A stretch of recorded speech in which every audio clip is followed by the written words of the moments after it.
बाक्सानि लोखिबाजार काबाड्डिसा मिनि रुरेल स्टेडियामआव सानथामनि हाबाफारिजों सोलिगासिनो दं एबसुनि अंडर 13 टुर्नामेन्ट जोलुर गेलेनाय बादायलायनाय। थारैनो बाक्सानि लोखिबाजार काबाड्डिसा मिनि रुरेल स्टेडियामआव सोलिनाय अंडर 13 टुर्नामेन्ट जोलुर गेलेनाय बादायलायनायाव गासै मोन 6 जिल्ला एबसुनिफ्राय बाहागो लागोन। बेनि गेजेरावनो दं तामुलपुर जिल्ला एबसु, नलबारि जिल्ला एबसु, बाक्सा जिल्ला एबसु, बरपेटा जिल्ला एबसु, चिरां जिल्ला एबसु आरो क'क्राझार जिल्ला एबसुफोरनिफ्राय बाहागो लागोन। दिनैनि गिबि हाबाफारि बायदियै फरायसा आफादनि फिरफिलाखौ बिरहोजेनो एबसुनि लोगो नेहाथारि दिनेश ब्रह्मआ बड'फानि सावगारियाव बिबार बावनाय हाबाफारिखौ मावफुङो। एबसुनि बारग' बुंथिगिरि बि सोमखोर बसुमतारिया आरो मुंख्लंफोरनो बिबार बावनाय हाबाफारिखौ मावफुङो बरपेटा जिल्ला एबसुनि बारग' आफादगिरि हिदलात बर'आ जोलुर गेलेनाय बादायलायनायखौ बेखेवनाय हाबाफारिखौ मावफुंनानै होयो। बिटिआरनि बुंथिगिरि कातिराम बर'आ दिनैनि गेलेनाया बादायलायनाया आनलाबारि जिल्ला एबसु आरो बाक्सा जिल्ला एबसुनि गेजेराव जायो आरो नैथि गेलेनाया बरपेटा जिल्ला आरो तामुलपुर जिल्लानि गेजेराव जायो। गिबियावनो आङो दुलाराय बर' फरायसा आफादखौ आंनि गोसो गोरबोनिफ्राय साबायखर बावदों। दे गमामायैनो दुलाराय बर' फरायसा आफादा दे बड'फा उपेन्द्रनाथ ब्रह्मनि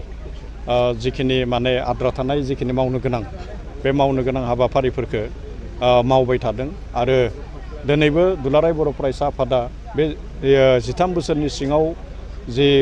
हौवासाफोरनि जोलुर बादायलायनाय बे जोलुर बादायलायनायखौ बड'फानि मुङावनो बिथांमोना उसुर्गा खालामदों आरो बे हिसाबै बेवहाय जिखिनि गेलेनाय बे गेलेनाय बादायलायनायखौ खालामदों आरो गमामायैनो बेबायदि जिखिनि हाबाफारि बे हाबाफारिफोरनिफ्राय जोङो उन्दै गथ'फोरखौ उन्दै खुदियाफोरखौ जोङो माने मोनसे जौगाफारसे जोङो आवगायनानै लाना फैनो हागोन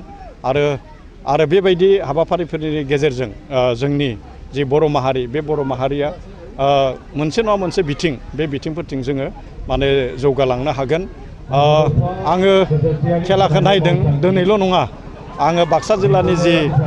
जोबथि गेलेलायनाय माने बादायलायनाय जि हाबाफारि बेवहायबो आङो आलासि महरै बाहागो लादोंमोन। इदिनखालि आङो नायदोंमोन जोबोद मोजाङै खेला गेलेयो आरो आङो दिनैनि जि मोनसे टीम बे टीमनि गेलेगिरिफोरखौ नुनानै माने मोनसे बाथ्रा गोसोखांदों बेबायदि बैसोआव आंनि समाव जोंनि समाव जोङो नारेंसो गेलेनानै माने सम बारहोयोमोन। नाथाय दिनै बेबायदि बैसोआवनो दे माखासे उन्दै गथ'फोरा दुलाराय बर' फरायसा आफादनि दैदेननायाव दे मोनसे गेदेर फिल्डआव मोनसे गुवार फोथारावदि फैदों आरो गुबुन जिल्लानि गेलेगिरिफोरजों गुबुन जिल्लानि दैदेनगिरिफोरजों सुबुंफोरजों जेरैबायदिहाय माने मोनसे गियान माने मोनलायलायदों बेयो जोबोद बाख्नायथाव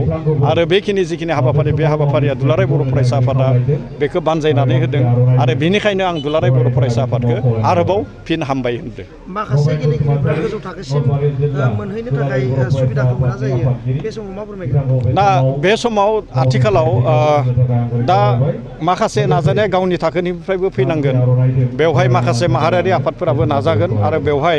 सरकारनिफ्रायबो मावनांगौ थायो। दा बे हिसाबै आथिखालाव बिटिआर सरकार प्रमद बर' बिथांनि दैदेननायाव बेबायदि गेलेगिरिफोरनो जिखिनि जेरैबायदि माने अनसुंथाइ जेरैबायदि मदद खालामनांगौ बेबायदि मदद खालामनायखौ जोङो नुबाय थादों। जों गावबो खालामदों आं गावबो खालामदों आरो बयनिख्रुइ माने मख'नो गोनां खोथाया जादों मा दे प्रमद बर' बिथाङा बिटिआरनि गाहाय हिसाबै जेब्लानिफ्राय बिबान लादों बेवहाय बिभिन्न थाखोआव बिनि जि गेलेनाय बादायलायनाय बेवहाय जादों। दे तामुलपुराव एसियान खख' चेम्पियनशिप बेवहाय जानानै थांदों 2023 मायथाइयाव बेयाव जादों। आरोबाव 2022 मायथाइयाव बेवहाय सन्तोष ट्रफिनि मोनसे बेयाव गेम जादों आरो नैबे 2023 मायथाइयाव माने इन्डियानि भारतनि बयनिख्रुइ गोजामसिन फुटबल दुरान्ड काप 135 जि दुरान्ड काप बे दुरान्ड कापआ क'क्राझारनि साय गेलेग्रा फोथाराव बेवहाय जादों आरो बैफोरो माने बिटिआर सरकारनि मोनसे बियो मावनाय आरो बेनि गेजेरजों गमामायैनो बे बड'लेण्ड ओनसोलाव थानाय जिखिनि गेलेमु बा गेलेगिरि बिथांमोना जाहाथे मोनसे एक्सप'जार आरो मोनसे माने गोजौ थाखोसिम थांनो हायो बेयो बिटिआर सरकारनि नाजानाय आरो मैयायो जिहेतु माहारि बिफा महात्मा गान्धीनि 154थि जोनोम सान बे 2 अक्ट'बर 2 अक्ट'बर बे 2 अक्ट'बरजों लोब्बा लाखिनानै बिटिआर सरकारा बे बिटिआर ओनसोलाव मोननै जिल्लायाव स्पर्ट्स एकाडेमि बे स्पर्ट्स एकाडेमिनि जिखिनि खामानि बेखौ मैयायो जागायजेनदों बे क'क्राझाराव मोनसे स्पर्ट्स एकाडेमि आरो जोंनि बे बाक्सा जिल्लायाव मोनसे स्पर्ट्स एकाडेमि मोननै स्पर्ट्स एकाडेमि बेवहाय बिटिआर ओनसोलाव बेयो जागोन आरो बे एकाडेमिनि गेजेरजों गमामायैनो बेवहाय बिभिन्न जिखिनि गेलेनाय बे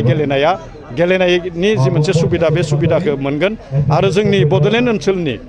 बिभिन्न गुबुन गुबुन बिथिङाव जिखिनि गेलेग्रा बे गेलेग्रा बिथांमोना बेनि सुबिदाखौ लानो हागोन। खुलुमनाय जासिबाय आङो नैथि 13 बोसोर बैसो सिंनि हौवासाफोरनि जोलुर बादायलायनाय 2023 मायथाइ देग्लाय दुलाराय बर' फिसा आफादा बेखौ नैथि महरै जोङो 4 जुनाव जों बेखौ गेलेहोदों। ए जुनाव दायो बाक्सा जिल्लानि कक्लाबारि खामार दैसा मिनि स्टेडियाम बेवहाय 6 जिल्लाया बाहागो लादों आरो मोनसे बि जुना जाहैबाय सनितपुर जिल्लानि बाटासिपुराव आरो सि जुना जाहैबाय खोला कामरुपआव आरो जोंनि डि जुना जाहैबाय गलाघाटआव। बे 4 जुनाव गासै अल आसामनिफ्राय 19 जिल्ला आफादा बाहागो लादों। दुलाराय बर' फरायसा आफादनि मोनसे गेदेर मावथांखि बड'फा गोजोरथि आरो सोलायनाय मावथांखि जायखौ इंराजियाव बड'फा मिशन फर सास्टेनेबल चेन्ज होनदों। दुलाराय बर' फरायसा आफादा 2018 मायथाइयावनो जों बेखौ मावथांखिखौ आजावदोंमोन आरो बे मावथांखिखौ आजावनायनि मेन जोंनि गुबै बाथ्राया जाहैबाय जे बड'फा उपेन्द्रनाथ ब्रह्मआ बर' हारिखौ गेरेमसा हारि महरै बिथाङा दानो सानदोंमोन नाथाय बिथाङा रुंसारि जालांबाय आरो बिथाङा थैनाय समाव मोनसे बाथ्रा बुंदों आंहा आंनि थैनायाव जेबो दुखु दाहा गैया जेब्ला आंनि थैनायजों आंनि आरो सान्थौ आरो सानस्रियाबो थैफालाङो अब्लासो आङो जोबनाय गैयै हांमा थागोन होननानै बिथाङा बुंलांदों। दा बिथांनि जि आद्रा सिमां बे आद्रा सिमांखौ मोगथां महराव जाफुंहोनो थाखायनो दुलाराय बर' फरायसा आफादा बे थांखिखौ जों आजावनाय जादों आरो बे थांखिखौ बिथा खालामनानैनो थांनाय बोसोरनिफ्राय 13 बोसोर बैसो सिंनि हौवासाफोरनि जोलुर बादायलायनायखौ जोङो होनाय जादों आरो दुलाराय बर' फरायसा आफादनि थांखिया स्पष्ट गोनो गोथो गैया जे जायखि जाया खामानिखौ जुदि जोङो आबुं महर होनांगौब्ला बिनि बिथाया थिग जानांगोन। बिथाया थिग जाब्लासो फाउन्डेसना थिग जाब्लासो बयबो जिनिसखौ जोङो मोजाङै मावफुंनो हायो। बेनि थाखायनो जोङो जोलुर गेलेनायनि जि माने स्किल आदब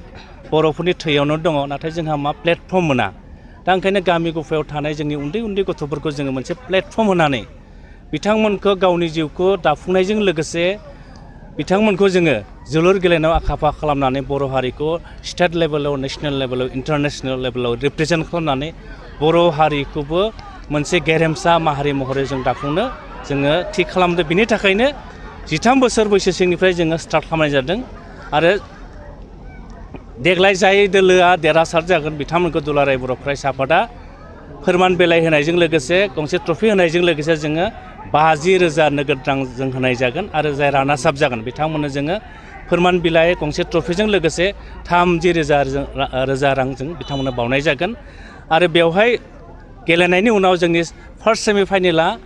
तामुलपुर जिल्लायाव जागोन आरो नैथि सेमिफाइनेला जोंनिया धेमाजि जिल्लायाव जागोन आरो जोंनि जोबथा बादायलायनाया चिरां जिल्लायाव जागोन 18 अक्ट'बर खालाराव। जोलुर खेलानि बादै गोबां खेला दङ बेफोराव माबा मोनसे नोजोर होगोन नामा दुलाराय बर' सानदों दुलाराय बर' फरायसा आफादा जों जोलुर गेलेनायखौ जों हौवासाफोरनोल' जों स्टार्ट खालामदों। जों सानदों सम आरो खाबुआ जोंखौ जुदि थोनोब्ला दुलाराय बर' फरायसा आफादा हिन्जावसाफोरनिफ्रायबो जोङो 13 बोसोर बैसो सिंनि जों जोलुर बादायलायनाय जों बेखौ सानदों आरो जोंनि दुलाराय बर' फरायसा आफादनि आथिखालनि आफादगिरि दिपेन बर'आ मोनसे खोथाखौ सानबाय थादों जे जोलुर गेलेनायखौ जोङो